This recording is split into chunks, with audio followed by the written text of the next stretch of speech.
Moved by Bruce. All those in favor? Opposed? Carried. Adoption of the previous meeting minutes. We have our council minutes from March 25th. Everybody had a chance to, Bob, thank you. All those in favor? Opposed? Carried. And our special council meeting on March 31st. Richard? Thank you. All those in favor? Opposed? Carried. Got 3 delegations today starting at 9:30. And new business, Ag Service Department.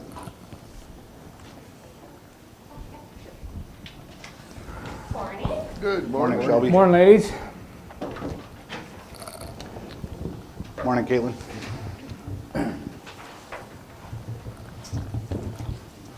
So everybody has Shelby's report there. Is there any questions or comments that anybody has?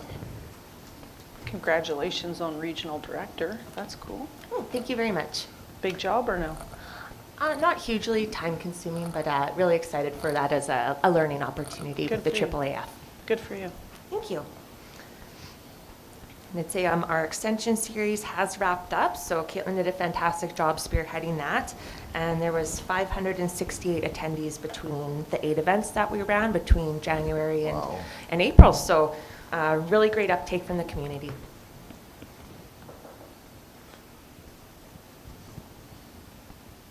Excellent. Any other questions? Motion for Shelby's report. Richard, thank you. All those in favor? Opposed? Carried. So we have some RFPs, herbicide proposal results. So we received 3 complete proposals this year and ran them through our typical evaluation criteria. So they're all, the unofficial results are all there for your viewing. Okay. Does anybody have any questions or comments? I say we go with advantage. Okay. Who do we normally go with? Who have we gone? We've used both for sure, and I mean, they all supply the same products, absolutely. Advantage has really kind of excellent customer support is, you know, the big thing that they really pride themselves on. The costs are very close, as always. Yeah, I see that. Yeah. Okay, Bruce made the motion to go with advantage. All those in favor? Opposed? Carried. Okay, moving on, we have the 100-year family farm application. Yes, so we received a 100-year family farm award application from the Tondu Family Farm, and they've met all the requirements for the award. That's huge. Okay, I'll make a motion to go with option 1. option 1. Okay, all those in favor? Opposed? Carried. Okay, appointment of a pest control officer. So this one, we had advertised for a new beaver control or pest control officer, and we have hired an individual, so he started yesterday. So in order for him to carry out the work for the MD, he does need to be appointed as an inspector under the Alberta Agricultural Pests Act. Okay, I'll make that motion. Bill. Bill makes a motion. All those in favor? Opposed? Carried. And now a dog control officer. Yeah, and so this one, just to maintain some up-to-date records and appointments, we think it might be pertinent to go ahead and add an annual appointment for municipal dog control officers at the organizational meeting. And just kind of in the meantime, until we get to that point, council may wish to appoint dog control officers as listed below. Okay, I'll make a motion for option 1. thanks, Robin. All those in favor? Opposed? Carried. And we are at Youth Award. So this one, at the planning meeting, council reviewed a draft version of the Youth Community Impact Award that we've drafted up. And so the award is designed to run on a nomination process followed by an anonymous evaluation, very similar to how the bursaries run. So there's a couple of versions of the award that were included in your package with 2 different logos essentially. And there's also interest in using the MD logo as opposed to either of these. So whatever council chooses. And you may also wish to, if you would like to run the award this year, it is set up to close for nominations on May 1st. But if you do want to run the award this year, then we might want to go ahead and extend that until June 1st, just to make sure that we have a decent window for people to get nominations in. Yeah, Mike, I looked at this, and I'm not opposed to the award, either one, but the only thing is on here, where it says here, I'd like to see our MD crest instead of this, because it shows comes from council, and this is our crest is our identity. So I would like to see that changed to the bottom and have the MD crest on it instead of these other logos. If everybody's okay with that? I hear one agreement. Everybody likes that idea, or any other discussion about that? So version 1?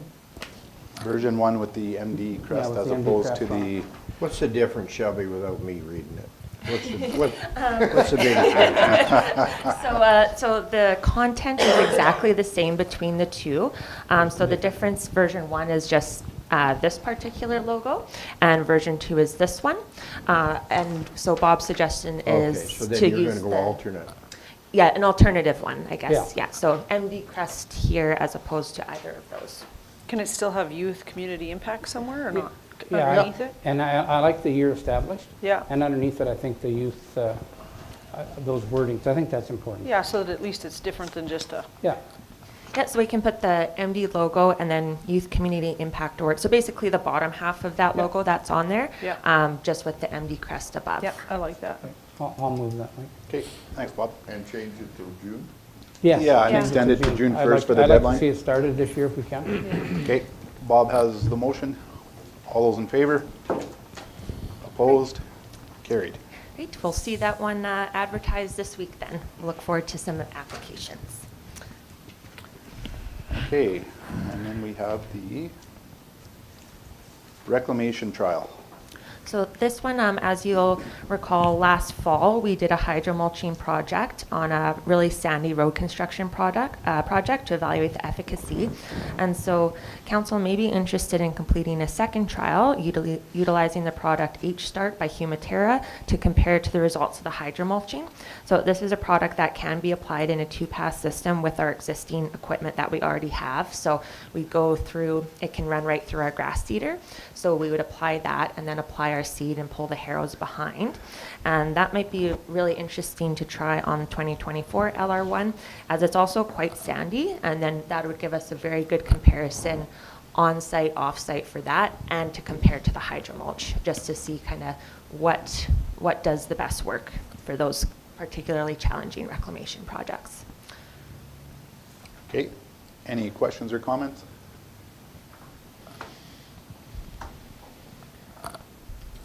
No? Okay, somebody want to make the motion? Bruce? Well, you are, or I am, okay.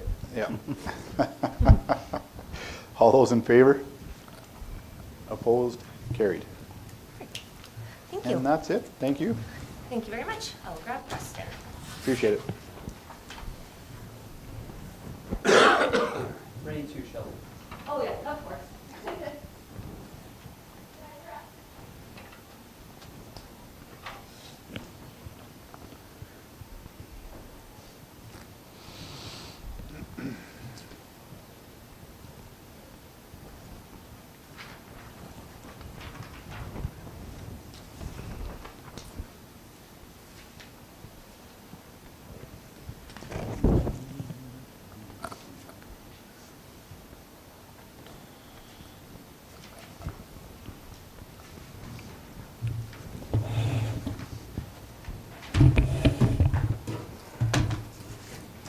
Good morning, Council. Morning, fellas. Morning. How's everybody today? Lovely. Good to hear. Vote across this. Voted, yeah. Sarcasm. No, I'm doing good. Yeah. You look good today, aren't you? Okay, we got the Director of Public Works report there. Any questions or comments or anything you'd like to add, Preston? No, I think we're gonna start pulling our trucks apart. It's in my report, but just looking at the long-range forecast, I mean, we probably could get a little dusting of snow going forward. I don't think we could hit anything too serious.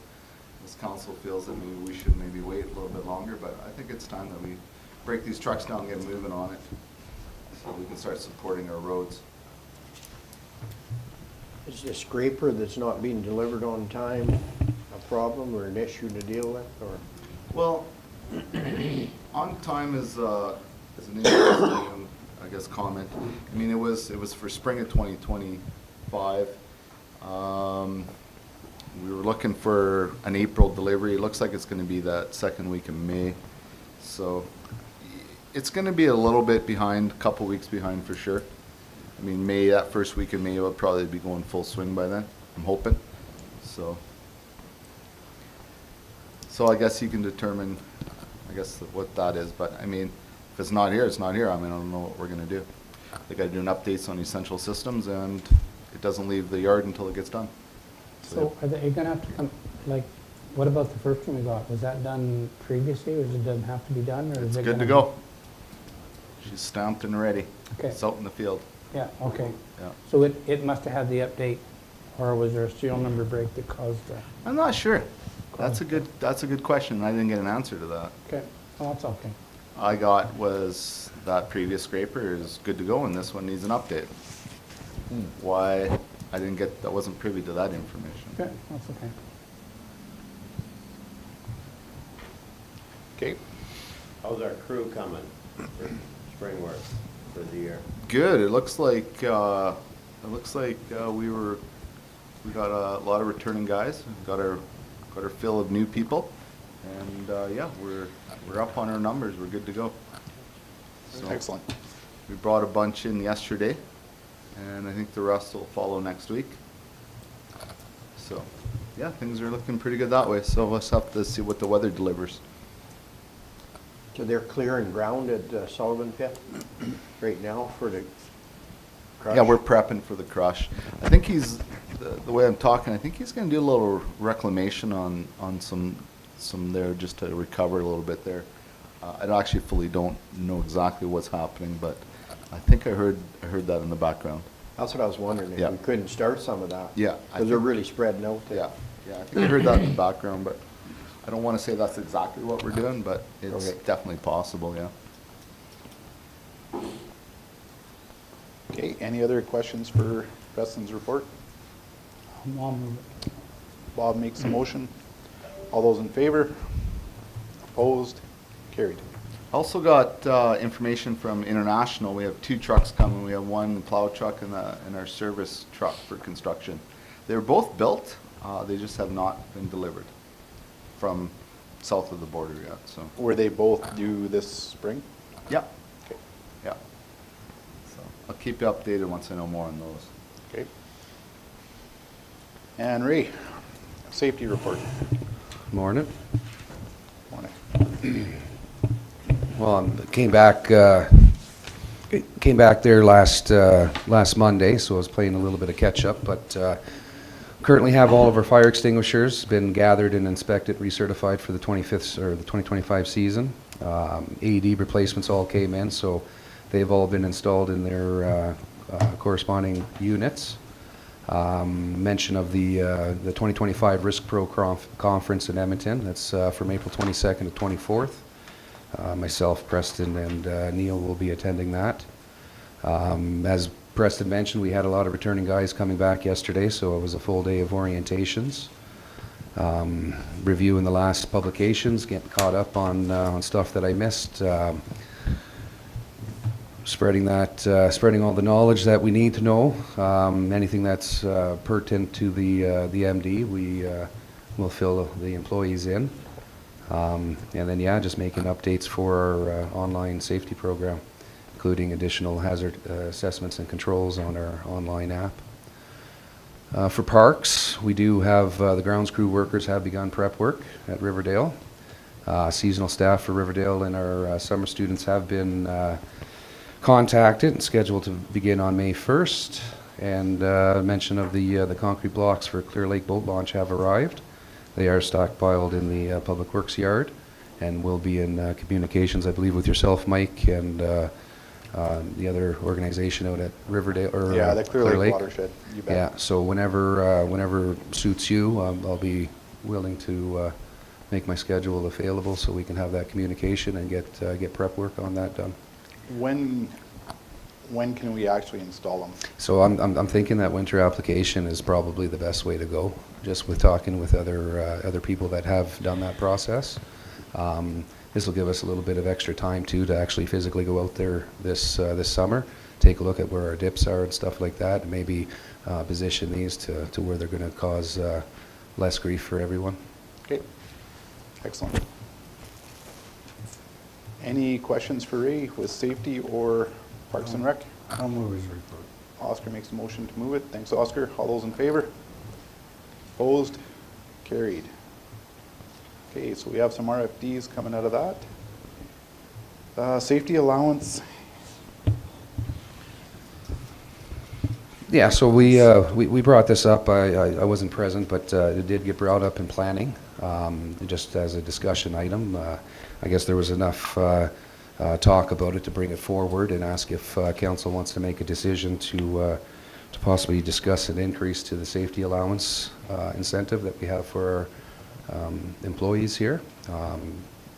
Discussion is totally up to council for any decision. Where do you think that should be at, Ray? So average, we're averaging at the 250 to 300 mark for all the counties that I've inquired about. There are some counties that are upwards toward $800, but I mean that's quite a bit of a jump from where we're at. But the average is sitting at that 250 to 300. I don't really care what other counties you're at. Yeah. What's a good pair of boots cost? A good pair of boots, you're looking at over $300 for So a do we decent require, size. you've got gloves and other workwear, do we require coveralls as well? Is that part of your It's policy? not a requirement. No? Coveralls aren't a requirement. However, like some of the students and construction employees, they do require gloves for certain activities that they do, and that comes out of their pocket. So that's PPE required out of employees' pockets.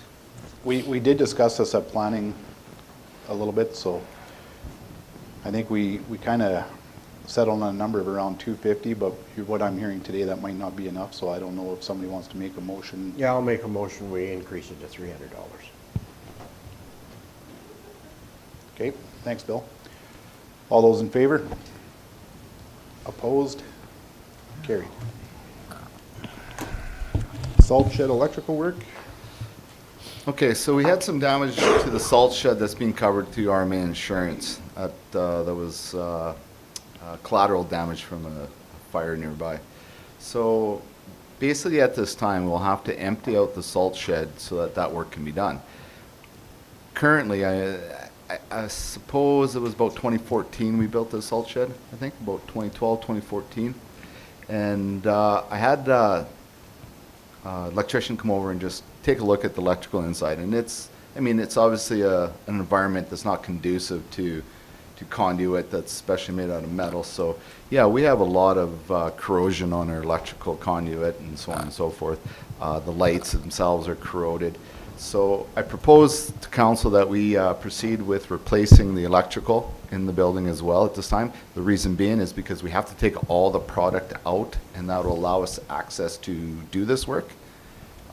Doesn't mean that we have to do it now. We could do it at a future date, but if we do it at a future date, we have to realize we have to take all the product out in order to access the electrical at a future date. So just looking at convenience and timing to do this work.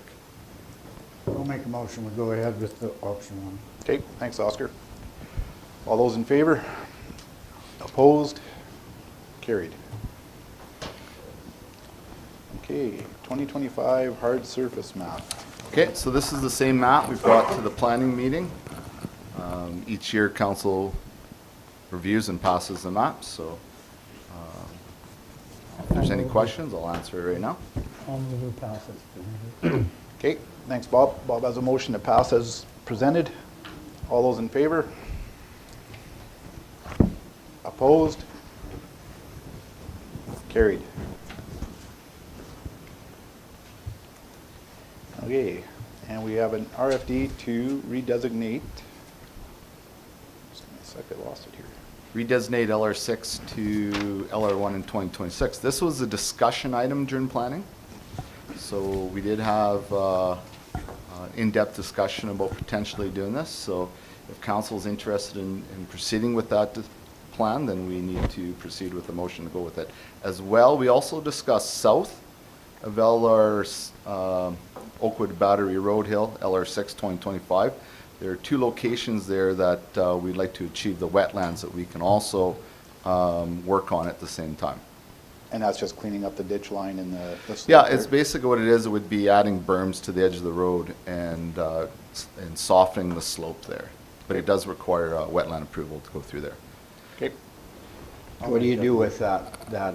Were you gonna get to it anyways, or you got another road in there?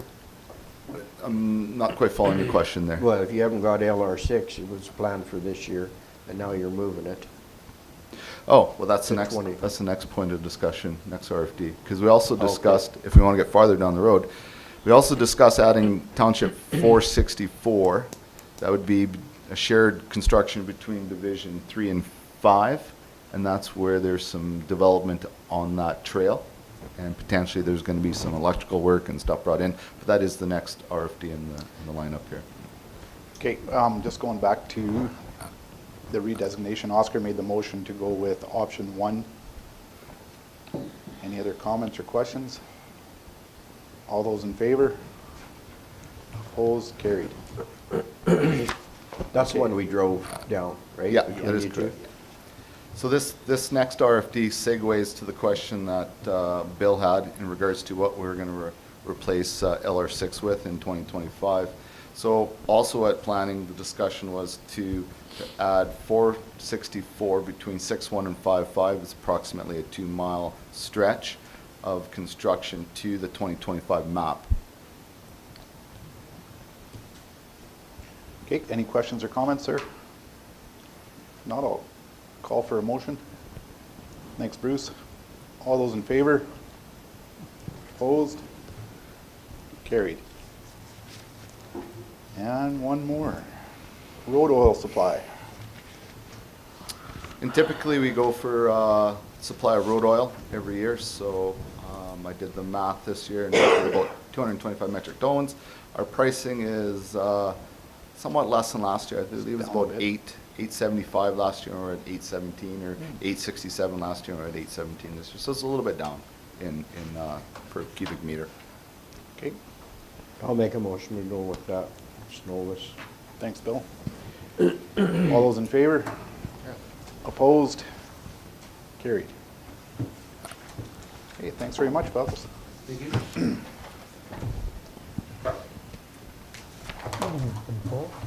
What's that? Yeah, we'll start with financial statements here. So finance accounts are there. We need a motion for accounts, don't we? Yeah. Yeah. Yeah.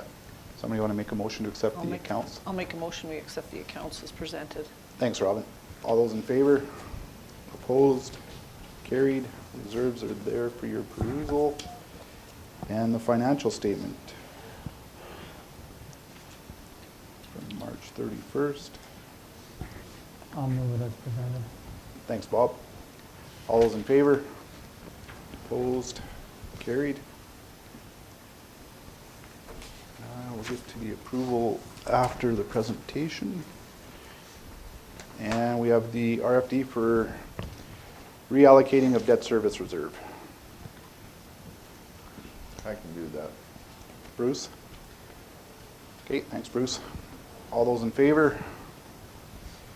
Opposed? Carried. I was in favor. Okay, I didn't see your hand, so I'm just being patient. I shook my head, yeah. I didn't hear it. Do we want to do protection to persons, or do we want to, we got time, I guess, eh?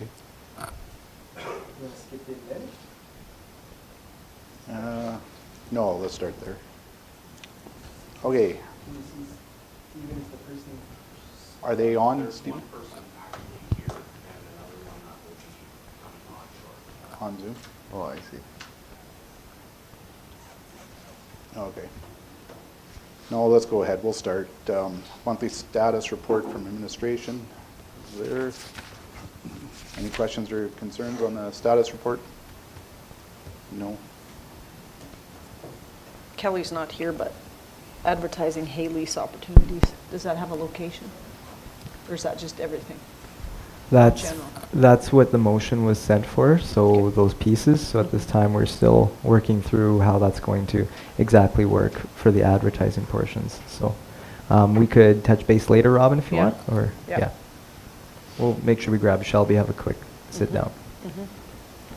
Okay. We have an RFD for Wainwright Fire Area Top-Up. Yeah, so back in 2023, there was a motion for 2023 and 2024 for a top-up for the Wainwright Fire Area. Council could consider doing something similar again. Okay. Any questions or comments? If not, I'll need a motion. No. Moved by Bruce. All those in favor? Oh, sorry, one question. Are you going to do 2 years again or just one? I think 2. 2 years? Because we have that truck coming, so. Okay. That amount for 2 years running, same. Well, I'd like to see it higher, the amount. Okay. I'll keep it at one. You're pushing it a bit, Bruce. Bruce is Saw making the that motion added. for 2025 and 2026, so for the 2 years. All those in favor? Opposed? Carried. Beggars can't be choosers, I guess. Another RFD for AFRAX radios. So yes, council was presented at planning the AFRAC radio proposal put forth by the departments. So we've included the total amount for all the departments as background information. The AFRAC project has been going on for a very long time, and yeah, I think they've completed their testing, we heard, and I think that all the departments have had their opportunity to put input in, and I believe they're just working on finalizing what the contractor would look like. So I'll turn it over to council. Okay, we discussed this at planning, and Is that the final figure, the figure in front of us? that was the final figure that they had with the Kenwood radios. What if it isn't? Well, that's a good question, Bill. I mean, if you wanna, just, what I'm saying is just you wanna make that motion for a little bit more than that in case it isn't, or what? Absolutely Does that could. cover it?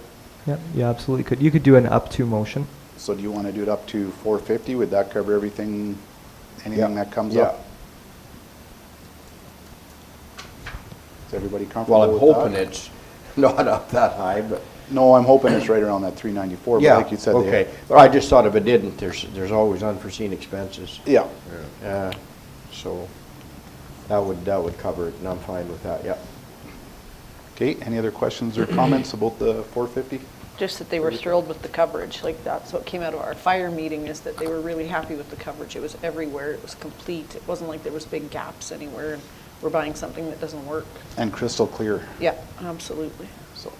Okay, if no other comments or questions, I'll ask for a motion. At the 450, I'll do that one. Robin, thank you. All those in favor? Opposed? Carried. Okay, core infrastructure funding. So this was brought up at planning as well.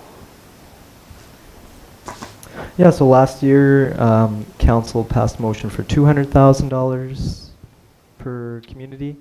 And again, historically prior to that, I believe it was 75, yeah. So other than that, I'll turn it over to the floor and you guys can kind of decide where you want to go with this grant. It has been used by the villages. They report as per all the requirements. So they're either banking it to use for big projects or they're using it year by year. I believe in planning, the number was 300. That's right. So unless anybody has any 300 objection. per. 300 per community, yep. So then that figure by December 31st, if they don't use it, Neil, then they forward your report saying they're carrying it into the following year? Is that what they're doing? Yeah, they'll send like a letter Yeah. saying we didn't use it this year, but we would use it in a future year. I think sometimes the letters outline, Tyson, what their plan is for it, sometimes, not always, but. Oh, okay, that's good too, yeah. I'll make a motion, we go to 300,000. Okay, thanks, Richard. All those in favor? Oh, sorry. Oh, Rich, are you good with the same requirements, like the same Yeah, conditions? yeah, Okay, perfect. Yeah. Sorry. And it's going to be No, on a that's year fine. by year, or Just make is sure we're it something clear. they can't really count on? Like, That's is one of the there- conditions, is that it's year by year. Okay.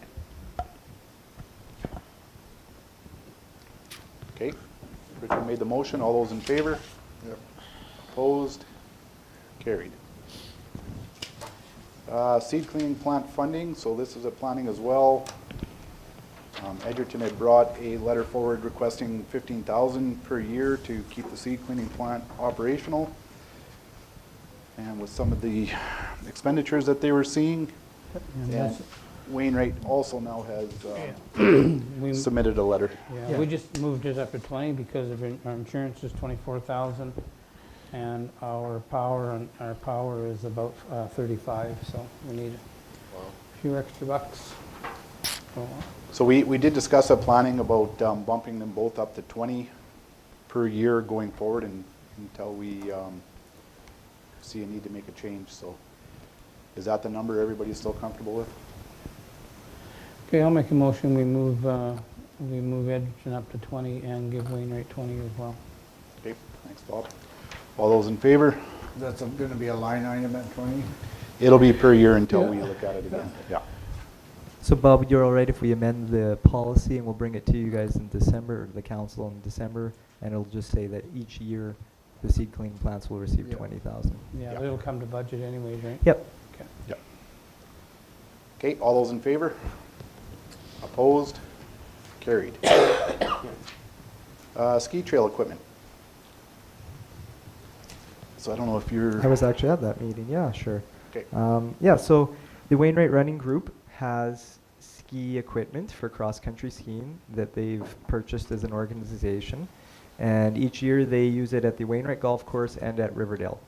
The individual that is undertaking this has decided they're unable to do it anymore, I think just due to health and changes, which is fine. So what they're proposing is a donation to both the Wainwright Golf Course and the MD, so that both trails can kind of continue to be upkeeped.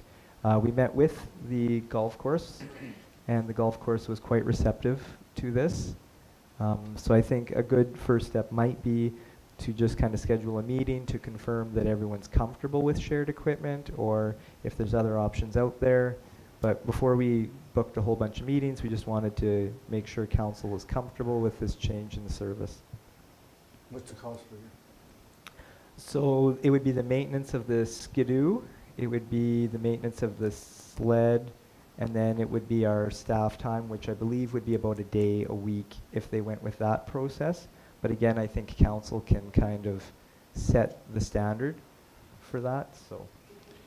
I would just like to see Arm Lake added to this as well. Okay, so Arm Lake I as know well. there is a resident that looks after the Arm Lake one right now, but On the MD staff side, other than the... yeah.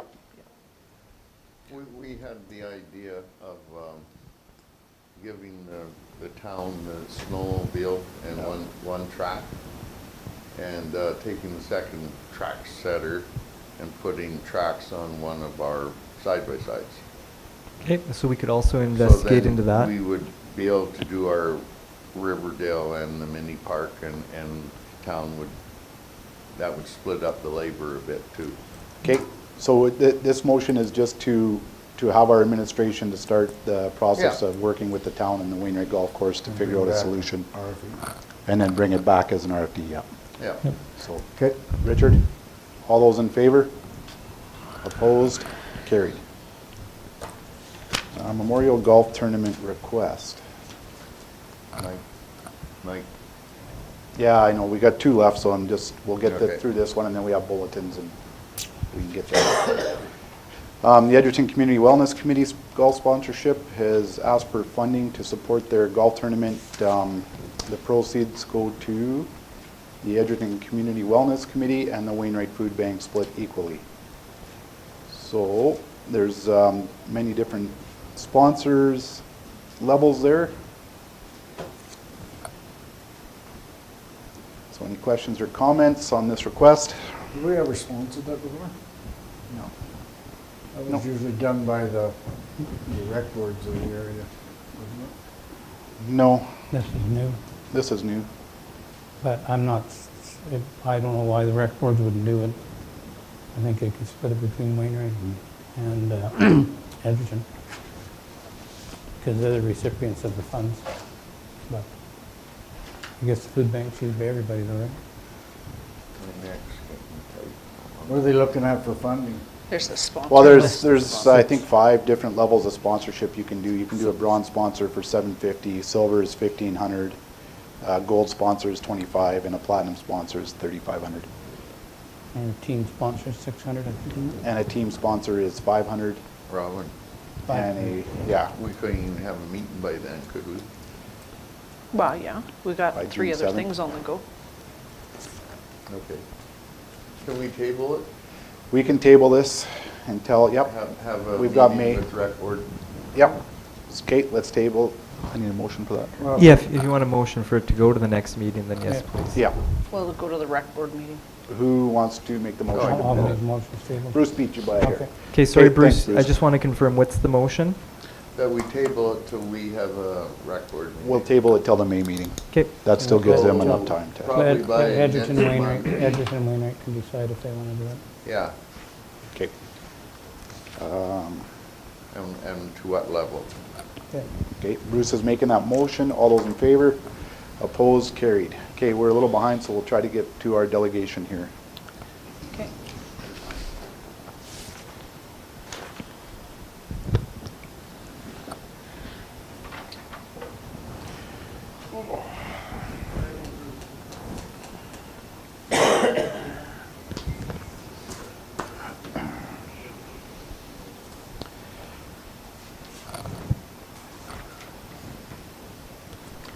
How are you? Emma? No. That's Emma on, okay, right there. Hello? Thanks for coming in. Why does she have an arrow? I'm just joking. We'll do quick introductions, go around the table. We'll start with Bruce. Hi, I'm Bruce Cummins, Division 5. Bob Barr, Division 7. Mike Wildebohr, the Reeve.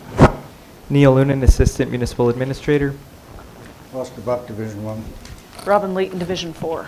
And Bill Lawson. Division. Division 6. And if you can introduce yourself, because I'm sorry, I don't know. Oh, your- sorry, Christina Harvey Christina Harvey? with Impact. Okay, thank you. And then online we have Emma. Yeah, hi, Emma Wallace with the Rural Development Network. Okay. Well, thanks for coming in, and I will turn it over to you ladies to give your presentation.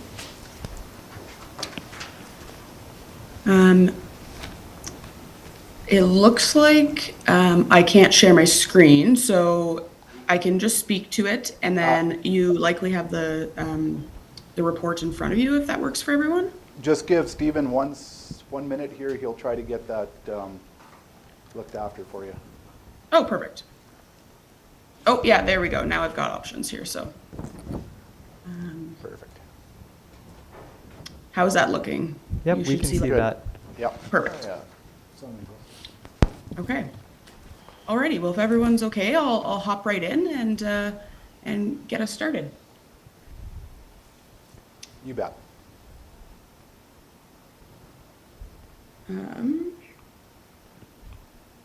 Okay, perfect. So I want to, say hello to everyone. Again, my name is Emma Wallace. I'm a project manager of community development with the Rural Development Network. And I've been working with Impact Wainwright and Christina and Madison for the past year on a housing and service needs estimation in the community. So I want to thank you all for having me here today. Kind of really happy to be here and share some of the results of that estimation with you all. So a bit of a refresher, just want to talk a little bit about the purpose of the project, why we kind of went about this project before we dive into things. We were really looking to better understand, housing insecurity in Wainwright, and collect kind of evidence to support decision-making on housing and service needs in the community. And specifically, we were looking to provide, a comprehensive picture of housing insecurity in Wainwright. And when I say Wainwright, I am kind of including town and MD here, just kind of as a heads up. And, we wanted to understand, who is experiencing housing insecurity, demographic information, details on their service use and service gaps, that type of thing. We were hoping to also help inform service providers and municipal, provincial, and federal policies, practices, and funding decisions on housing insecurity, housing stock, and then support services. And then maybe most importantly, we're really looking to elevate and incorporate the voices of folks who are experiencing housing insecurity in Wainwright's responses moving forward. So before we dive into the results, I always like to kind of make sure we're all on the same page by outlining the definitions of homelessness that we will use throughout the presentation and that are kind of used throughout the report. These definitions were created by the Canadian Observatory on Homelessness, and they were adopted by the federal government. And they highlight the different circumstances experienced by someone struggling with housing. So for example, someone who's sleeping in their car would be considered unsheltered. Someone who's staying in, for example, like a women's shelter is considered emergency sheltered. Whereas maybe someone's couch surfing, they're staying with friends or family members, they're sleeping in like abandoned buildings, or they're in like overcrowded or damaged housing, that would be considered provisionally accommodated. And then we have folks who are categorized as at risk of homelessness, and those are folks who maybe their situation's precarious. So maybe they've just lost their job, they're experiencing domestic violence, they're in an unsafe living situation, something to that effect. So it's kind of quite a broad range, quite a broad spectrum of experiences. And so just to kind of like best fit those or that range, I guess I'll say, we used the umbrella term housing insecurity for the project to define everyone on that spectrum. So when I say housing insecurity throughout the presentation and in that report, I'm speaking to people who are unsheltered, emergency sheltered, provisionally accommodated, and or at risk of homelessness. So for this project, we used what's called a service-based population estimation approach to enumerating housing insecurity in Wainwright, and that's like quite a mouthful of a name, which really just means that we recruited participating service agencies and nursing students across the community to administer surveys over a 30-day period. So staff at participating agencies were asked to invite anyone coming through their doors during that 30-day period to fill out a paper survey independently or with support from a staff.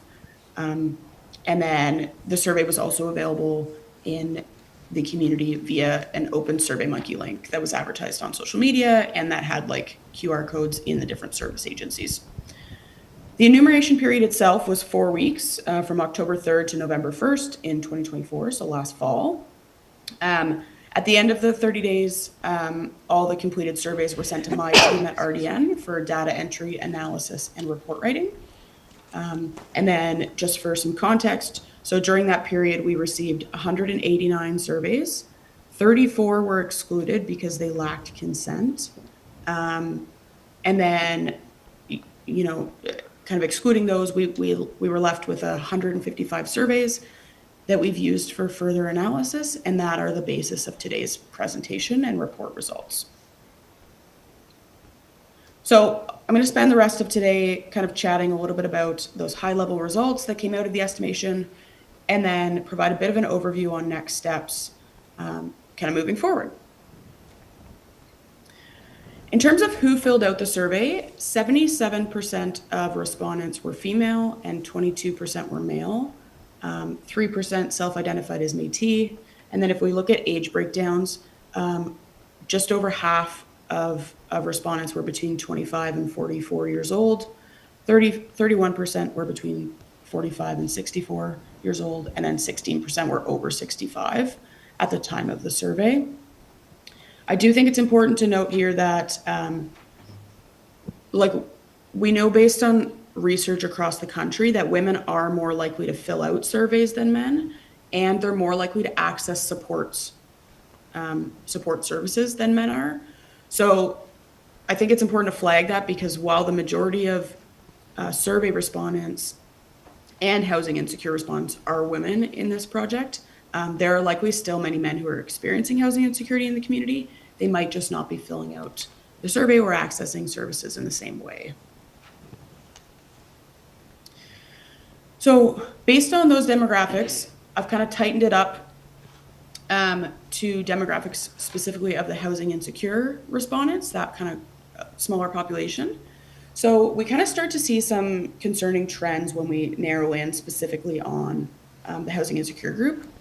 Respondents identifying as women were considered 3 times more likely to be housing insecure than their male counterparts. Again, a bit of a caveat there, given that women are more likely to fill out the survey. 83% of 2S LGBTQIA plus respondents are housing insecure. 75% of Indigenous respondents were housing insecure, and then 100% of respondents who spent time in care, so foster care, youth group home, or youth young adult agreements, were housing insecure. I want to say here that, you know, these are concerning trends, these are troubling trends, but they're not unique to Wainwright specifically. They are being mirrored over across the province and across the country.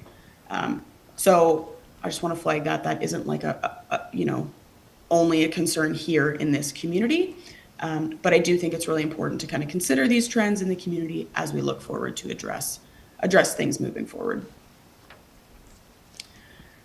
So diving into the meat of things, analysis of survey responses indicated that 88 survey respondents were experiencing housing insecurity according to those national definitions of homelessness, so that spectrum that we talked about. Interestingly, only 23 respondents self-identified as housing insecure, so they were asked to kind of consider if their housing situation was stable, if they felt like they could easily lose their housing. Only 23 people said yes, but I think this is really interesting because that means that, you know, the other 50-ish respondents who are housing insecure didn't actually consider themselves in an insecure or an unstable situation. And particularly interesting here is that, you know, if people don't consider themselves in an insecure or unstable situation, they're likely not accessing supports to help their situation moving forward. On top of the 88 housing insecure respondents, we identified 108 dependents under the age of 18, so youth and children, and then 89 additional adults who shared housing insecure conditions with the respondents. So that means that based on the results, there are at least 285 community members who are experiencing housing insecurity in Wainwright at the time of the survey. Again, I will emphasize here that that does not mean there are 285 people who are sleeping outside or who are unsheltered, but that they fall across the spectrum of housing insecurity. And the top 3 reasons people reported being housing insecure were health challenges, so including like illness and medical conditions, whether that's mental health concerns, mental disability, or physical disability, and then high housing costs and low vacancy rates. And speaking again to that kind of spectrum and where people fall in terms of their experiences of housing insecurity, we've kind of created this chart to show what housing insecurity looks like specifically in Wainwright. So this chart represents every instance of housing insecurity respondents noted in the survey. So that means that there are more responses here than there are total respondents, because people will cycle through different experiences of housing insecurity over a period of time. But the majority of respondents were at risk of homelessness in the 12 months leading up to the survey, and they reported things like difficulty paying for rent or their mortgage, spending more than 30% of their income on housing, living in overcrowded accommodations, so places where there wasn't enough bedrooms for the people staying in the unit, staying in homes that need major repairs. This came up quite a bit, or in homes that have unsafe conditions. So things like no windows, a leaky roof, maybe mold, no heating or plumbing, that type of thing. In terms of housing insecure respondents on a whole, really interesting is that rates of employment among housing secure and insecure respondents were very similar. So 70% of housing secure respondents were employed in some capacity at the time of the survey, whereas 67% of housing insecure respondents were employed in some capacity. And that similarity kind of continues in the breakdown of types of employment. So 63% of employed housing secure respondents were in full-time positions, compared to 64% of housing insecure respondents who were in full-time positions. And it, again, is quite mirrored when we look at part-time and seasonal employment as well. In the survey, we also asked respondents to indicate their approximate household income for 2023, so the previous year. 31% of respondents, housing insecure respondents, I should say, noted an annual household income of $55,000 or less. And I think it's really important to take a minute here and reemphasize that 67% of housing insecure respondents were employed in some capacity. So one of the things that I hear the most, like one of the most misconceptions that I hear in my role, is that people experiencing homelessness or housing insecurity should just get a job. But I think that some of this data really shows us that not only do the majority of housing insecure respondents already have a job, but that's not always enough right now. I do also want to take a minute here to note, because we always get some questions around this, 7 housing insecure respondents noted that in 2023, they had an income of more than $132,000 a year. So lots of people will ask, well, how can you be housing insecure and have that high of an income range? And I think there's typically 2 factors to this. In the case of Wainwright, it's either respondents, had that income last year, but no longer have that source of income, whether that's because they lost their job or they had to take a leave. And then the other kind of group of folks would be, they're making that income, but for social reasons, they're really struggling, whether that's because they've had a death in the family, like a loss, they're struggling with grief, or because they're experiencing domestic violence. And both of those would kind of also consider you to be housing insecure according to that national definition.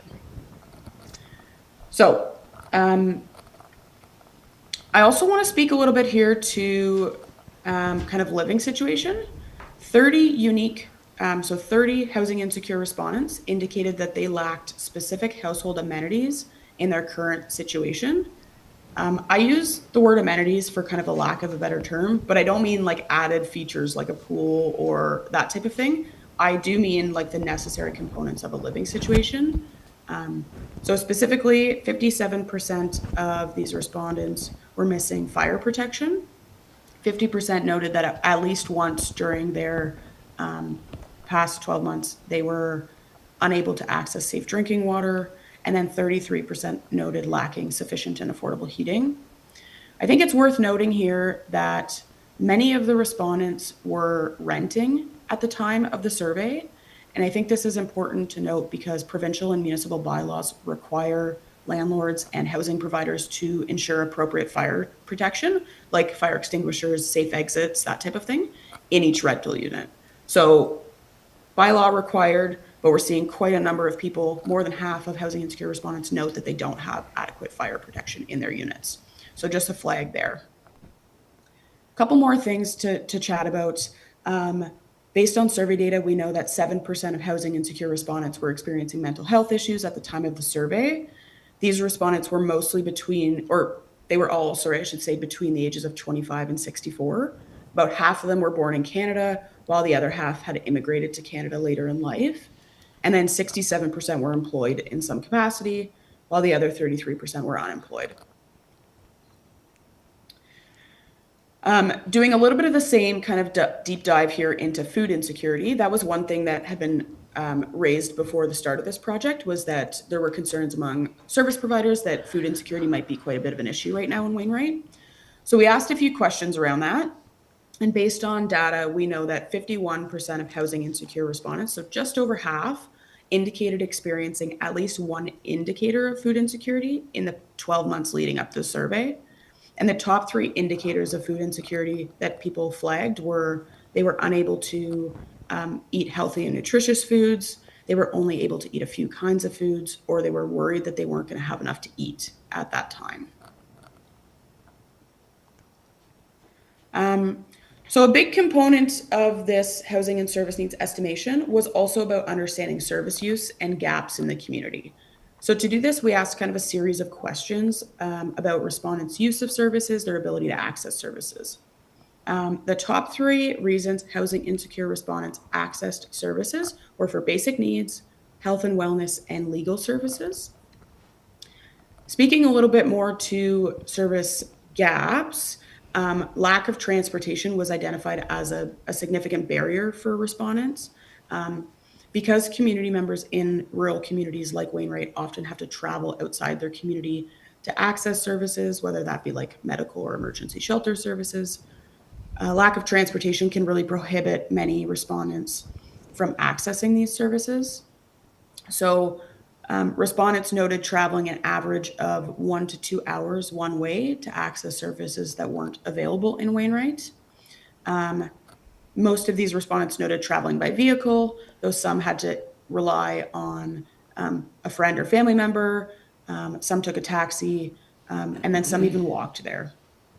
So once again, not an issue, to be honest, that's quite unique to Wainwright. I think rural communities across Alberta and the country are really struggling with this idea of lack of transportation, and also the idea of like having a full set of services in a community. It's not always the most feasible in smaller communities.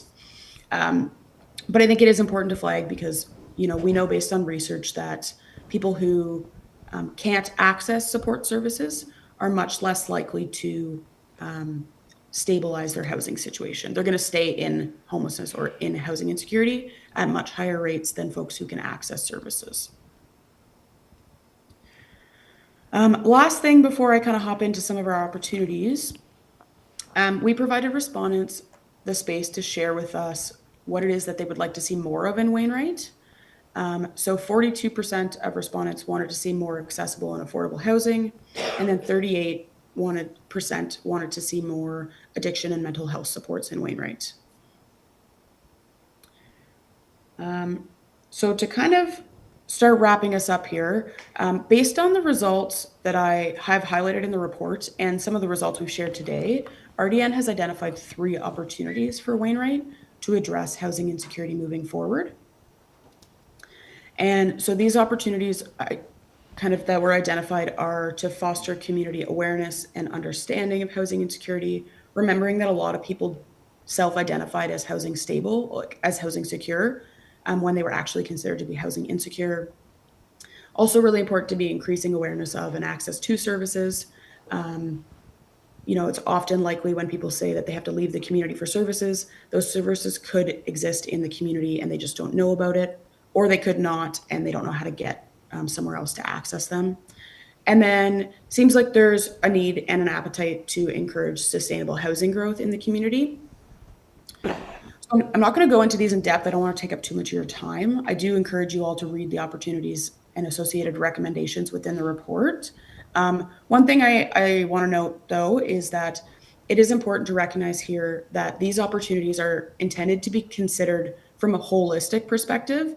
So I'm not sharing these recommendations with you and saying this is a you job specifically, but these opportunities should really be considered in a perspective which includes all levels of government, local service providers, and industry partners, and collectively reviewing and undertaking these together.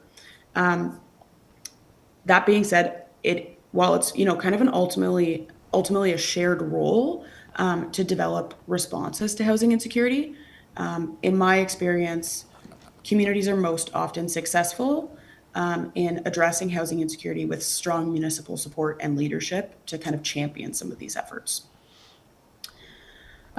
So with that, I will say thank you so much for for inviting me to present today. Thank you for taking the time to listen. I appreciate your time, your curiosity. I also know I've thrown a lot of information at you at once, so I'm happy to answer any questions right now, but I can also provide my contact info if you need some time to digest and you want to reach out at a later date.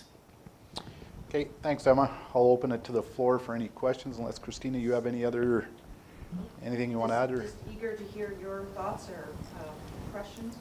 Okay, I'll open it to the floor for any questions. Bob? So it's Bob here.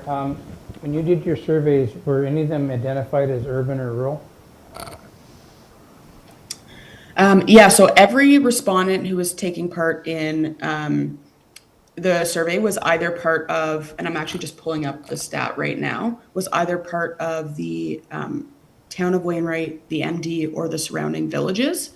So I can kind of share that breakdown with you right now if you're curious. I'm just trying to pull it up.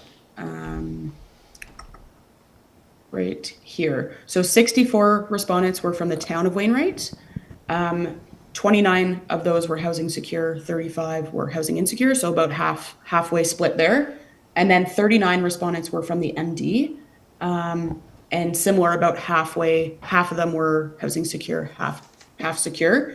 And then the rest came from the surrounding villages of Irma, Edgerton, and Chauvin. Okay, thanks. Yeah. Okay. Thanks. One question I have is, you got a few of the age groups that you put down there, and one thing that I didn't hear you say anything about is families. Like, has there children involved in this? I mean, I assume there is. When you've got a high rate of female respondents that got back to you, you were in 77%. I would assume that these women are probably divorced, given their salary, and maybe do have families, but you didn't mention any children involved in any of that. So Yeah, that's a great question. So for this survey, we ask respondents to indicate if they have anyone else that they're sharing, like sharing a home or a space with or a situation with. And so we identified 108 dependents, so youth under 18, children or youth, as living with the 88 housing insecure survey respondents. In most of those cases, they were I shouldn't say most, I should say in about 60% of those cases, they were two-parent households, and then in about 40%, they were single-parent households. What I can't tell you, what we don't ask is like the age of the kids specifically. We just ask you to indicate if they're under 18. yeah, no, I see that, and I get the age, but I just want to know if there's children out there that are not going to have a home, possibly. That's what I'm wondering. Yeah, and I think most of the,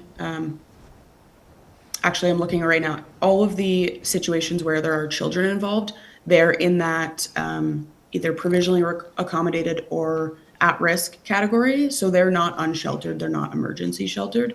They have some sort of living space, home. It just might not be like permanent, or it might be unsafe for any number of reasons. But they're not outside. Do you find this in Wainwright any different than any other community? Like, I'm going to pull up the community of Camrose with a bigger population. Do we fit in, or is it higher in areas than others, or where exactly do we fit into those demographics? Yeah, so I would say in Alberta, you're pretty much on par with other communities. Like Camrose has higher rates of housing insecurity, but they have a higher population as well. For example, so you're kind of, I would say, almost smack in the middle there, where, you know, given the population size, given that we're looking at the MD and the town, I would expect to see no more than about 400 individuals experiencing housing insecurity. Like more than 400 would be considered quite high. You're at just under 300 people who are experiencing some form of housing insecurity. So I would say that's like average or on the lower side. In terms of like comparing other pieces, Wainwright is the only community I've worked with in the past year and a half that noted health challenges as the main reason for housing insecurity. So I think that's kind of interesting. I would say over the last year and a half, almost really since COVID, the top three reasons across the board for communities in Alberta has been strictly income related. So that was kind of different in Wainwright. I think it also makes sense given that respondents noted either not being able to keep employment because they have health challenges or not being able to stay in a certain home because they have health challenges. So that kind of tracks. Wainwright has the lowest population of unsheltered respondents that I've seen in any community I've worked with ever. So that's like a really great win. We often see a few more people than, there was 3 people who had experienced some sort of unsheltered situation, so where they were outside in the year leading up to the survey. And then I would say Wainwright had the one of the highest number of folks who are employed and still experiencing housing insecurity. So we usually see about 35 to 45% of housing insecure respondents have some type of employment. In Wainwright, that was 67%, so that was quite a big number, more than I'm used to seeing. But yeah, so when I look at it across the board, I think Wainwright's in a good position. I don't think you don't have outrageous numbers of housing insecurity. Community members noted being able to access a lot of different types of services, with a few kind of minor, difficulties, whether that be for transportation or some medical services that aren't in the community. But yeah, I would say you're kind of smack in the middle when I think about like where you're at compared to other communities. Thank you. Mm-hmm. Okay, any other questions? No? Okay, thanks, Emma. We appreciate it. Yeah, thanks for having me.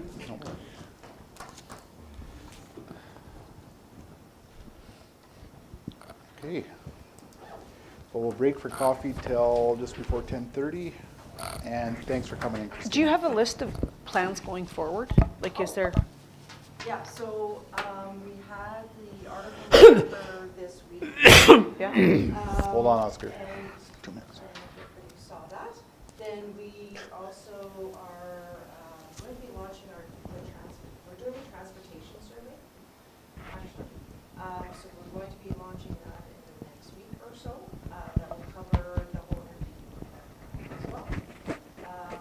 Ongoing articles in the paper to help people understand all the services that are available. The process is to have those services and continue to work with the paper as well to get that information out. So continuing to move forward with some of the recommendations, definitely open to hearing, not necessarily right now, but if you have further thoughts or recommendations, please send Emma or myself an email for sure. Or impact this to continue to move forward with some of the recommendations and see what we can do to improve the area. Will you include the handy van in that survey, or can they be a part of that because they already exist, or not really? Let's just say they are a partner, possibly. Okay. In this whole strategy. Gotcha. Okay. Perfect. Thank you. Sorry. No, You were done. it's good. Good questions. Sorry. Okay. Perfect. Thanks again, Christina, for coming in. And we'll break for coffee.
Call the meeting back to order. So just so council's aware, we require a clarification for one motion that was made at the Oakwood Road project. Preston, you can correct me if I'm wrong, but it was typed out as Range Road 12, and we're hoping it actually says Range Road 14. Yeah, when I submitted the RFD, I had a typo on there, Range Road 12. It should say Range Road 14. Okay. So yeah, just for the clarification, we'll make sure the motion that was passed reads 14. Is everyone kind of comfortable with that? Yes. Yes? Or you want Okay, to just perfect. call it again? Your guys' choice, whatever the group wants. I think either's fine legislatively. Okay, that's fine. We'll leave it as is, as information, and get that Okay. cleaned up. All right, thank you. Okay, thank you. Okay, Don's here, so I'll run and grab him. See you later.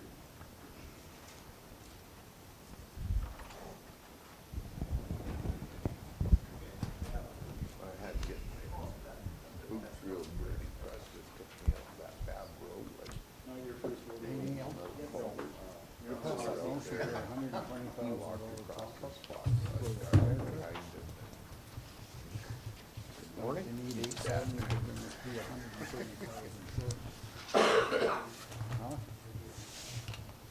Okay, Don's here to go over, welcome, Don. Morning. Do you want introductions, or do you kind of know everybody here? I think I know everybody. Yeah. Okay, we'll get right to it then, so I'll hand the table over to you. Okay. I'll give you a whirlwind tour of what I think is important. Okay. Before I start, assuming that you approve the statements as presented today, we're going to issue an unqualified audit report, so, which is a good thing. So the numbers I'm going to go over quickly with you, I chose at minimum of $500,000 between the 2 years, just to get big items and not get too picky, if that's okay. So first, on page 4, or the consolidated statement of financial position, I would note that cash and temporary investments are down about $7.1 million for the year.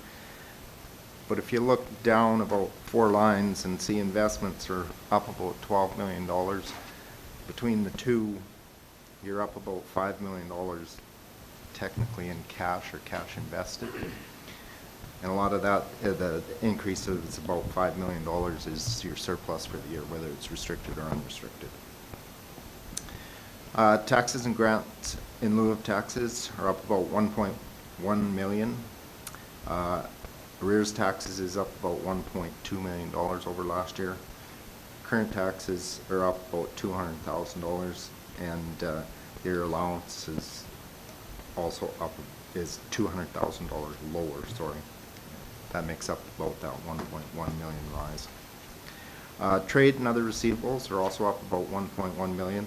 This is all increased in interest accrual from the ATB over last year. It just jumped that much, mostly because interest rates have risen in what you're getting on your investment. Accounts payable, accrued liabilities are up about $500,000 over last year. This is because of increased holdbacks in 2024 over 2023. That's pretty much the whole increase.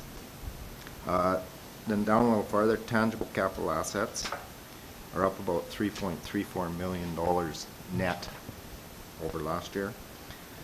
That consists of 4.59 million contributed assets, 9.5 million of purchases, 10.37 million of amortization, and about 0.3 or $380,000 of proceeds on sale of assets that you traded in, etc. And flipping over to the statement of operations, most of what I'm about to tell you is all related. Like example down below, contributed assets, that's mostly Highway 894 that makes up that $4.5 million increase over the prior year. Government transfers is also up about 4.6 million, but most of that is because of Highway the Highway 894 contribution from the province. And then you'd notice that the cost recovery of roads is down 4.9. That's just a change in how you're accounting for when you build roads and stuff, and how it's being amortized. Related to then also the transportation services are down for the year. So, and you'll see over on the following page that you have the first line item, or sorry, it's a first time item that's about the fifth line down. It's amortization capitalized on construction of assets. And this is new for the year, and it's all related back to this and how it's now being accounted for. I'm sure Tyson can give you more details if you so wish. And flipping over to Schedule 3, or page 10, I just was going to point out that linear property taxes are up about 1.15 million over the prior year.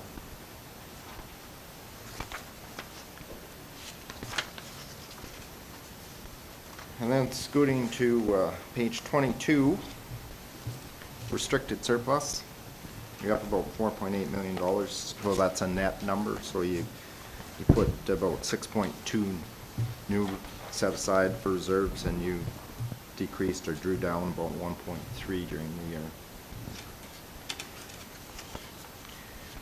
And then I'm about to sound like a broken record, but I'd like to bring it up anyways. On the next page, on page 23, the local authorities pension plan, I'd draw your attention to, it's actually the second last line on the page, where it says that LAPP disclosed an actuarial surplus of 15.057 billion.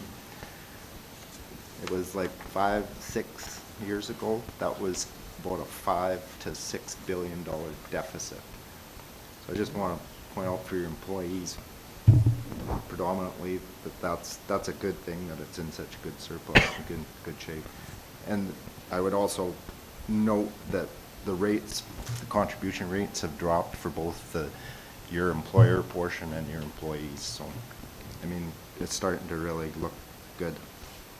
And I will point out at the very top of the page, the debt limits. You don't have any debt. But in this note, it just describes what you would be able to borrow and what you would be able to have for payments in a year if you so needed to do so.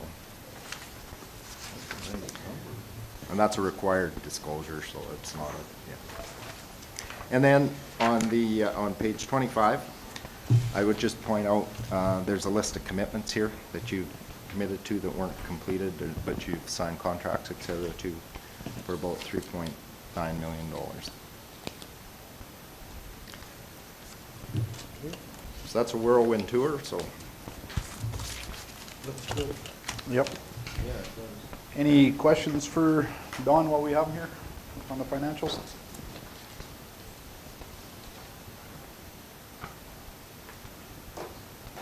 You're doing such a good job, there's no questions. To say that. No, I think everybody's just afraid to ask me questions.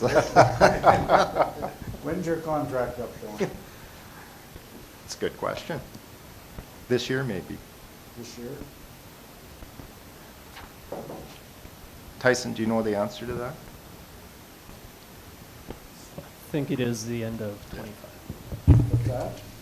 End of 24, 5.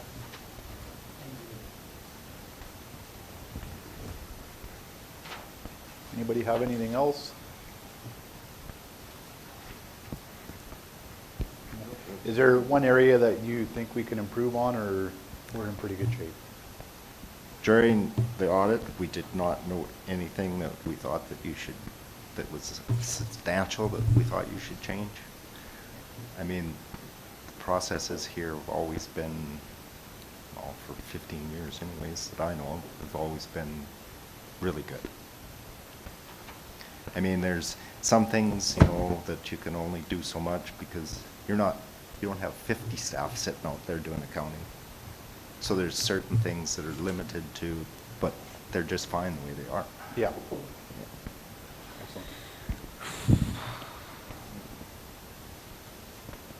Nothing else? No, that's good. Okay, thanks for Okay. coming in, Don. Yeah, Appreciate you it. bet. Thank Have a great day. Yeah. See, Mike, you were worried. Everything's good. Okay, we'll move on our agenda to the protection to persons and property. Go Sorry, ahead. Mr. Reeve, before we do that, could we accept a motion to accept the financial Financials as statements? Yeah, presented. yeah. And before we do that, I know it'd be remiss if we didn't maybe thank our finance staff for all their work. I think they put a ton of work into this project, and it shows when the auditor comes in and can kind of glean through this that quickly, and when you point blank ask him, is there anything we can improve on, he smiles and says no. So thank you to Tyson and Mackenzie and the rest of the finance group for their work. Thank you, guys. Ditto. Ditto. Yeah, good job. You beat me to it, Neil. Who wants to make the motion to accept the financials as presented? Your end. Bruce? Sure. That was you? All those in favor? I love my, well, I was on finance. Opposed? Carried. Okay, now moving on to protection and persons and property. So we got an RFD for a Wainwright fire tanker replacement. A what? Wainwright fire tanker replacement. okay. So prices are $700 to $870. Builds are 18 to 36 months away, and it sounds like they want authorization to put out a request for proposal. That is correct. We would be, once the results come in, we would be coming back to council for approval. So yeah, we're hoping to get the specs out, get the RFP out, get some good results to bring back to council at a future meeting. I'll make a motion. We go with option one. Thanks, Bill. All those in favor? Opposed? Carried. Okay, mutual aid agreement, County of Vermilion. I'll make that motion, Wayne. Oscar's going to make the motion to Option go one. with option one. Yeah. Okay, all those in favor? Opposed? Carried. Okay. Oh, the whole agreement in there.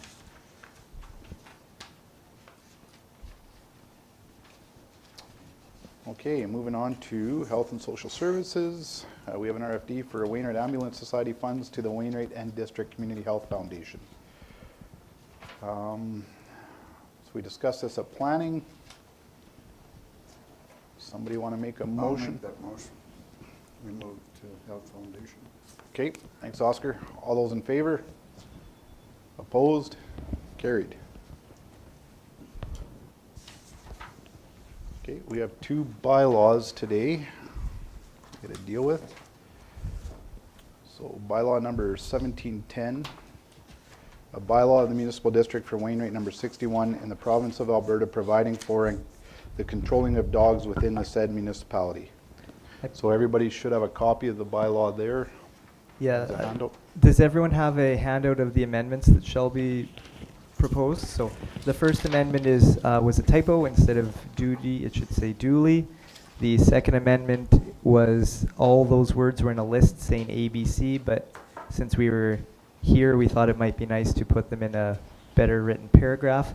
And on the third, or the back page, the third one, instead of saying MD, we're proposing say municipal district. So if everyone's comfortable, I'd be interested in the motion to read the presented amended bylaw for first, second, and third reading. I'll make that motion. So motion for reading one, Robin? Reading the Okay, for the amendment. the amended one, The I'm amended sorry. one. Yeah, Okay, amended. all those in favor? Opposed? Do you want to read it? No, Mr. Reeve, you can. I can for you though if you want. Yeah. Okay, so the bylaw is of the municipal district of Wainwright, number 61 in the province of Alberta, providing for the controlling of dogs within the said municipality. Whereas the Municipal Government Act, RSA 2000, CM 26, is amended or repealed and replaced from time to time, provides that a council may pass bylaws for municipal purposes respecting wild and domestic animals and activities in relation to them. And whereas the Council of the MD of Wainwright deems it advisable to pass a bylaw for restraining and regulating the running at large of dogs and the impoundment and disposal of dogs running at large within the MD of Wainwright. Okay, need a motion for the first reading. Richard, thank you. All those in favor? Opposed? Carried. Need a motion for the second reading. Bruce, thank you. All those in favor? Opposed? Carried. Motion to proceed. So moved. Bob got that? All those in favor? Opposed? Carried. And the third and final reading. Bill, thank you. All those in favor? Opposed? Carried. Okay. Moving on to bylaw number 1711, a bylaw of the Municipal District of Wainwright number 61 in the province of Alberta to provide for the conduct of electronic means for public hearings as per the Municipal Government Act. And do I have that one somewhere? You got it? You want to read it? Oh, Sure, Gary, I can. you can Okay, blast through it. A bylaw of the Municipal District of Wainwright number 61 in the province of Alberta to provide for the conduct of electronic means for public hearings as per the Municipal Government Act. Whereas pursuant to section 199 of the Municipal Government Act RSA 2000C M26 as amended, a council must pass a bylaw allowing for electronic means for public hearings under Part 17. Now therefore, pursuant to the provisions of the Municipal Government Act, Chapter M26, the Council of the MD of Wainwright, number 61 in Alberta, in regular session, duly assemble and acts as follows. Does anyone have any questions for the bylaw? Dana was heavily involved with this, so if we want, I can grab her, but if not, I'll just go with what the room wants. I think it's pretty straightforward. This is just for public hearings. Yes, yeah, just to clarify, this only is for public hearings, not for our regular council meetings. Okay, need a motion for the first reading if there's no questions. Yep. Oscar? All those in favor? Opposed? Carried. Motion for the second reading. Bruce beat you. All those in favor? Opposed? Carried. Motion to proceed. Richard, thank you. All those in favor? Way too fast. Opposed? Carried. And third reading. Bill? Okay. All those in favor? Opposed? Carried. Okay, thanks for that. And development. Now we need Is that my Dana. fault? Sound like it. Oh, there you are. Were you waiting at the door? Eavesdropping, probably. Yeah, always ready. Sound like maybe over there. Echo. I don't think so. Hi, Dana. Good morning. Morning. Okay, everybody has Dana's report there. Any questions or comments? Anything you want to add, Dana? No, it's just picking up lots and lots of development inquiries in the last couple weeks. Inquiries, or are they Inquiries that are very much going to be permit Oh, okay. applications. Yep. good? Okay, I heard No Oscar trouble made, for the summer. Oscar made the motion to approve the report as presented. All those in favor? Opposed? Carried. Okay, we got a few RFPs.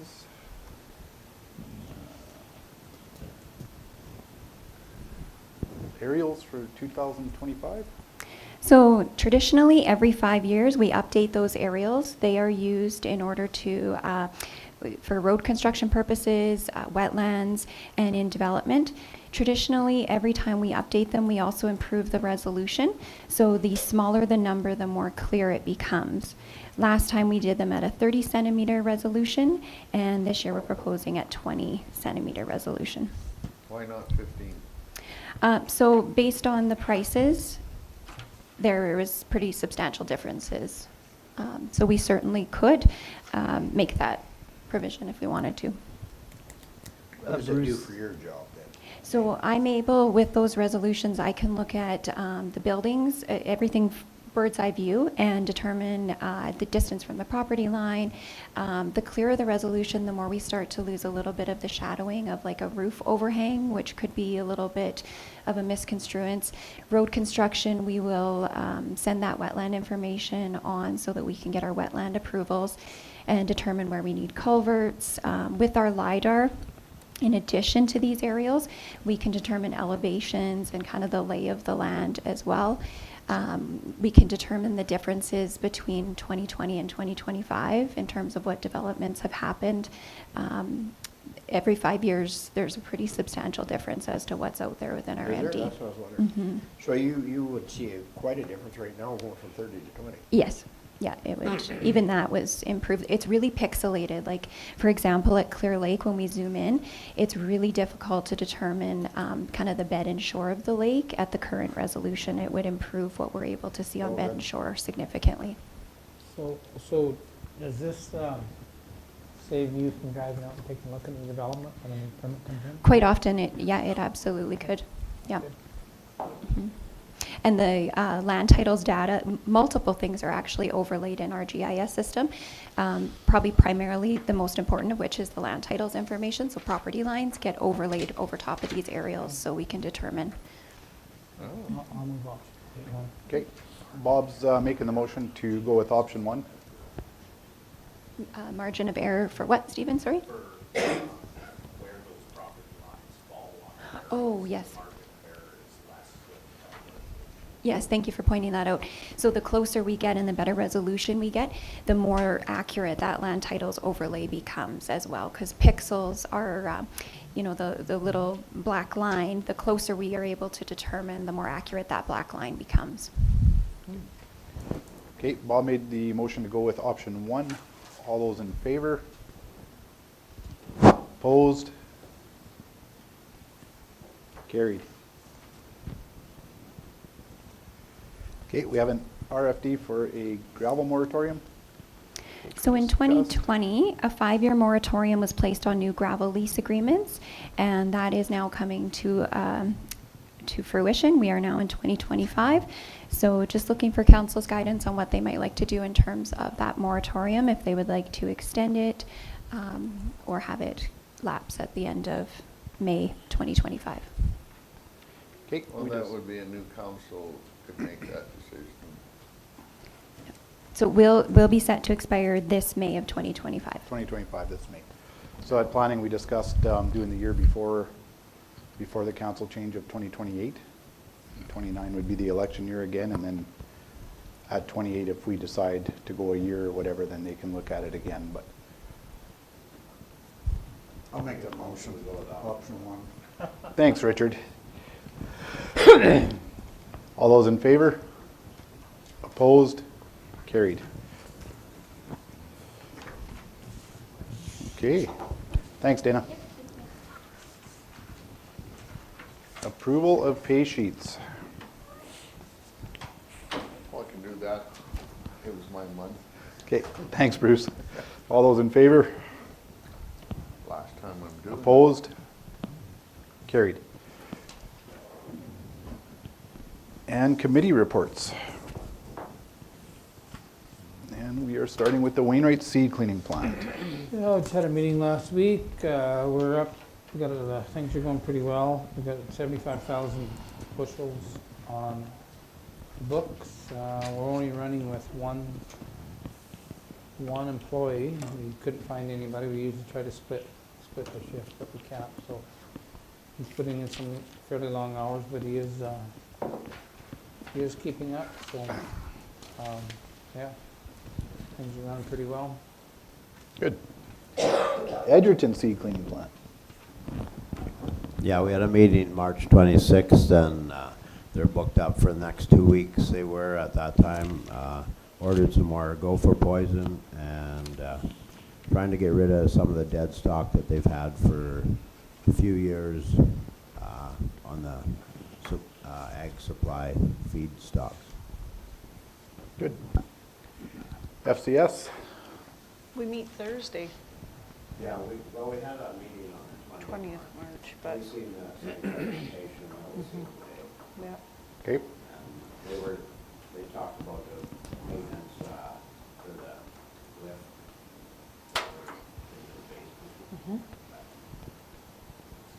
Okay, Battle River Foundation. We attended the ASHA conference in Edmonton. We also had a housing advisory review with the Minister of Seniors and Housing, so I sat in on that report most recently. We have 3 months to take their suggestions and offer the corrections that were asked for, and the staff are working hard at that. Anything else? You covered her. Thanks, Okay. boss. Thanks, Robin. Thanks, boss. East Central 911. Our meeting's next Thursday. Next Thursday. Yeah. Okay. Community Health Foundation. Well, first off, I'd like to thank council for the money being placed into the Health Foundation. It'll help strengthen healthcare in our community, and right now seems to be a high priority on the mind of Albertans. So thank you for that. Another thing I'll add in, we completed our gala. It was very successful. We had a very successful night. We don't have a tally on the money being raised yet, but we're probably a little bit short of the eSIM lab we were going to buy, but I think we now probably maybe have enough funds to continue on buying it. The only other thing to the hospital right now is they've added 3 more beds. So right now, presently in acute care, we're sitting at, they haven't started construction in there, so when they do, it'll change, but we're sitting at 23 beds right now. So that's about all I have. Thank you. Thanks, Bill. Wainwright Landfill. Yeah, we just, we got a bunch of material in from the, where they're gonna put the new school. There's about 15,000 tons of contaminated material came in, so that helped us out. We did have to rent another dozer to help push it up, but yeah, otherwise take stuff as usual. Still waiting for the circuit materials contract, but that's going to be set back until July 1st because there's some insurance issues they're working on. I don't know what else, Richard, do you have anything? The chemical roundup is May 3rd. Yes. They haven't got a contractor for concrete yet. We're hoping to get to someone that last time. Yeah. To crush. Crusher, yeah. Okay. Good. Northern Lights Library. It's just programming as usual. They sure offer a huge amount of support to our local library. We attend a May 2nd in-person meeting in Elk Point. That's about it. About it? Okay. Wainwright Economic Development Board. Good meeting. We talked about the clock, the 100-year anniversary of it. They've got a contractor that's going to repair it before the September deadline, and there was a couple more Ukrainian families that are moving to Wainwright. One's here right now. They get 3 years, I guess, here. What else was there? I'm just going through the, yeah, they thanked us for the funding for the clock. And they're issuing a few more building permits, or that place out by McDonald's is supposed to be going up this year. And yeah, seems busy. Place looks good, so. What are they doing to the clock again, Bruce? Yeah. What's that? I guess if you're inside the clock and you look out, there's lots of holes in the mortar. But what was the total cost? We gave them 10,000. We gave them, I The think it total was cost 100. is over 200,000. 200,000? Yeah, the Legion is putting in so much, and Veteran Affairs is also involved in it. Yeah, so. They did deliver a nice I thank got you asked card about it, and I to- didn't have the to number. Oh, did they? council as well, yeah. Okay. I was gonna mention that, so. Okay, Hey. motion to approve the reports. Bill, thank you. All those in favor? Opposed, carried. So we need a motion to go into closed session. Yeah. Richard, thank you. We're going to have, we can have an act now? Wait What did you get there, Stephen? Fire. Oh, I Okay, should that's just, I gotta that- call it, right? By the way, All Oh, those in sorry. favor? Opposed, carried.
He beat you again. All those in favor? Opposed? To come out of camera? She had a finger up down here. Yeah, but that Okay, so we have need a motion to have RMA negotiate with Aviva Insurance on some fire issues. Bill beat you to it. All those in favor? Opposed? Carried. One more motion. Oscar moves to adjourn. Thanks, everybody.